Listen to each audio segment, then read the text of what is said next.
this afternoon. If you could talk into the mic as closely as possible, that would help out a lot. Thank you very much. Sure. It was ragged for both ends. I think that, I think there was a lot of intensity. We played okay at times. They played okay at times. I just thought it was an up and down game. It was hard for either team to sort of get into a tempo, and it was a little unusual. We didn't rebound very well, and I thought that made the real difference down the stretch. But we led probably half the game, and they led half the game. It was just sort of an unusual basketball game. Some games are not graceful. This game was not a graceful game, and that makes it more difficult to coach. That's for sure. I'm sure Kevin feels the same. It was just sort of, I don't know, maybe because we played each other so much, and there's so much on the line, and it was a dogfight, that's for sure. And I give Kevin did a great job, and the Mater Dei kids played very well. It was their game to win, and they deserved it today. Coach, early on, you guys you jumped out to a quick lead. Did you think, hey, this is starting to go like the past two meetings, kind of like... We put in a couple wrinkles that worked early, and I thought Mater Dei, if Mater Dei had never adjusted, maybe we could have won that game. And we put in a new press break, and we were in Keitra at the one, and I thought we did a real good job early on. But I think Mater Dei adjusted well and turned up the pressure a little bit more, and that forced us to be a little bit more creative and took us a little bit out of our game. I think that defensively we played well. In the half court they struggled offensively, and so we did what we wanted to in the half court defensively. We didn't take care of the ball as well as I would have liked, and we had some decision-making problems, and they hit some big shots. And I don't know, the game could have gone either way. You guys had like 4 turnovers at the beginning of the fourth quarter. Did that just sort of kind of carry was that a momentum changer for you guys? I mean, did that sort of carry on throughout the rest of the quarter? Because you guys didn't shoot anything at all in the fourth. Yeah, I think that we knew that we knew we had to minimize turnovers because we knew we would also struggle in the half court on offense, and there was not much we could do. Maybe with another week or two to prepare, we could have played with a little more style and finesse. But when losing Lexi definitely hurt us, but that wasn't the reason we lost. Mater Dei clearly outplayed us, I thought, and they deserve it. And when you play without your point guard, you're going to struggle, so you have to turn it up in other areas. It's not an excuse; it's just a reality. And so I thought we played good D, but the turnovers and the lack of rebounding early in the fourth, our lead evaporated, and then I think you're correct in assuming that, we struggled from there on out. Coach Singh, did you see the female ref hold up 2 fingers in the lane and the male ref hold up 3 fingers on the outside? Yes, I did. What did they explain? Anything you? Did they? No, and all I said to her, I said, that's bogus because he held up 3 fingers, and I felt like I had a right to challenge that. And I guess I shouldn't have said anything at all, but it was frustrating at that point because they made 2 different calls. I don't know if it was a 3 or 2, but I was just looking at him, and I didn't see her, and so I thought it was a 3, and I thought they honestly had made a mistake and not given Kelsey her 3rd shot, and so I challenged it, and wish it was like football where you get a challenge or 2. Should you have been teed up on that? I mean, or is that something where an official's got to use his head? I don't know. I occasionally get teased, as you know, and I'm a fiery coach. But there's 45 seconds or a minute and a half left in the game, and I didn't use any profanity, and that's bogus. How come we don't get 3? She has the right to tee me up, I guess, for that. I'm glad I didn't say anything worse. Kelsey, you've had a great run at Brea. You're the senior up here. Can you just put into words what it's been like this career you've had? So many titles and state. And... Sorry. It's been wonderful. I'm so happy that I've had a great career here at Brea. We've had a lot of titles, and you can't take any of them away. Mater Dei deserved this one, I guess, but it's been great, and I'm just so thankful for everything and coaching and everything that happened. So. It's been one of the most amazing kids. You know, I've coached for 30 years.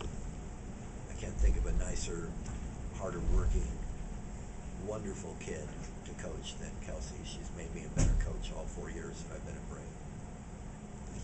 Kelsey got off to a pretty good start. I mean, and then didn't really get much later in the game. I mean, what happened? You know, they were switching all screens, and You gotta take it off your tripod, dude. and they do Block that, camera. and they do that very well. And so, you know, that clearly they were going to lock on to Kelsey, and we did not do a great job executing in the half court then. And there's some reasons for that, but you know, when a team switches, you have to slip, you have to set staggered screens, and she worked hard enough, but we didn't. We worked hard enough around her, but we did not work very effectively. Keitra, can you talk about, you know, your role in this game? You had to take on a lot of the point guard duties. How tough was it out there today? It was tough, but I think I made it tough on myself by being out of control sometimes. It was definitely a learning experience. I have to learn how to keep my head up and not throw the first pass that I see and take my time. Yeah, we knew we were putting her in a tough spot. She's an amazing athlete, an amazing kid, and a great attitude. But Lexi goes down, and she plays 95% of all the minutes, you know, for your year, and so Keitra's probably our most diversified player, so it made sense. Plus, it gave us a little taller lineup, so you know we knew we would deal with some turnovers, but we didn't help ourselves by not rebounding. You know, I think if we rebound, that game might have gone the other way. They got a lot of putbacks toward the end, which was just really demoralizing. You got it. What was the difference with Jordan Adams? I mean, because she didn't have any points at halftime, and she wound up scoring some, you know, in the second half. I mean, did she do anything different? Was it just, you know, junk? What was it? Jordan's a tough kid. I think she deferred a lot in the first half, and you know I think she may have over deferred, but in the second half clearly, you know, we were up a little bit most of the second half, and so I pretty much felt that she and Lewis would try to take over, and she had a great second half. I think she turned it up though. I don't think it was anything we did differently, other than she might have been a step quicker, and she has a great first step, and that allows her to get shots off that a lot of people don't. Jeanier, can you talk about dealing with Jessica Duarte and Kalina down there in the post? It was hard because me guarding Jordan didn't want to leave her, but I could have probably helped a little bit more, even though I was guarding Jordan, to make it easier on people guarding Duarte. She's a tough player to guard, but I know I think I can put better on top side.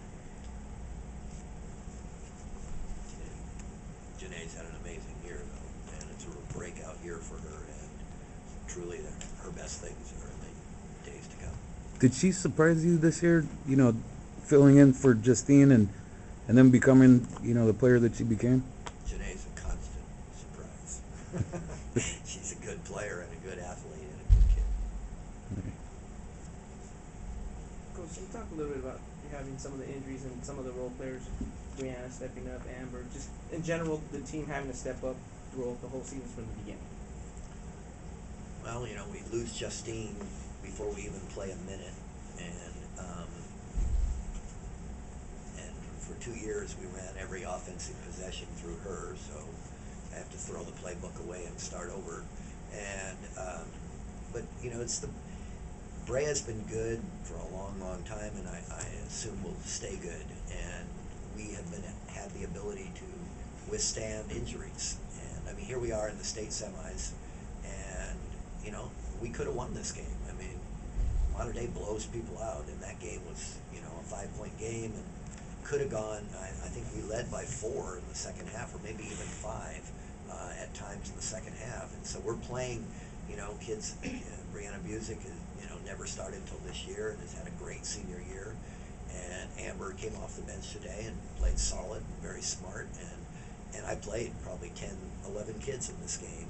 And that's the Brea tradition, and we expect everyone to perform to the best of your ability, and that allows you to withstand more injuries than the typical team. So obviously I'm incredibly proud of our effort this year. When things were going well for you guys in the first half, I mean, did you because Amber was scoring and Breana was scoring and you were getting a lot of contributions from all over. Everything just seemed like it was going right. I mean, did you think you were going to win, or maybe this is a dumb question, but I mean, what was your thoughts about? Martin, you can't ask a dumb question. You'd be surprised. You're too cerebral. I never felt comfortable that we were going to win the game. Right. I felt that I never did. The first time we played them, I did. I felt like, even when we got down 9-0, I felt like, hey, we can control this. And today, I felt like we had our chances to win, but I knew that it would be a game of runs. So we started very well, and it was wonderful. And, I could have thrown the switch on the electric power. I might have done it at that point. But it couldn't have hardly gone any better early on. No. That was my point. So hopefully, we put together a good game plan. I think we did. And we executed well. But a good team like Mater Dei is going to make adjustments. Kevin's a great, great coach, and they adjusted what they did defensively, and they applied more pressure on the perimeter. And now our game plan was at best marginal, and so we had to adjust. And it's kind of the way the game went. And is that really the difference that they did in the second half? Was they applied pressure on the perimeter? I still go back to rebounding. Yeah. I still think that rebounding was the key. We did a great job on them in the half court. They did not score that well in the half court, but there were critical putbacks that they had, or they would grab offensive rebounds and shoot free throws, and those were backbreakers in the end of the third and in the fourth quarter. There's a lot of things you can point to in a game, and maybe I'm just dense here, but I still see, despite the fact that it was a ragged game, I think if we board better and effectively, that we might have won that game. Thanks. What do you think, Amber? I think if we would have boarded, we could have been in it a lot longer. I agree. 2-5.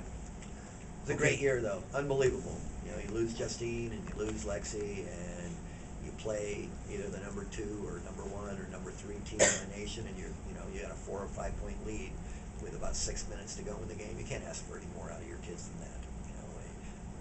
All I wanted in this game was a chance to win, and we gave ourselves a chance, and it wasn't our day, but most of the time it is. So next year will be fun. Thank you, ladies and gentlemen.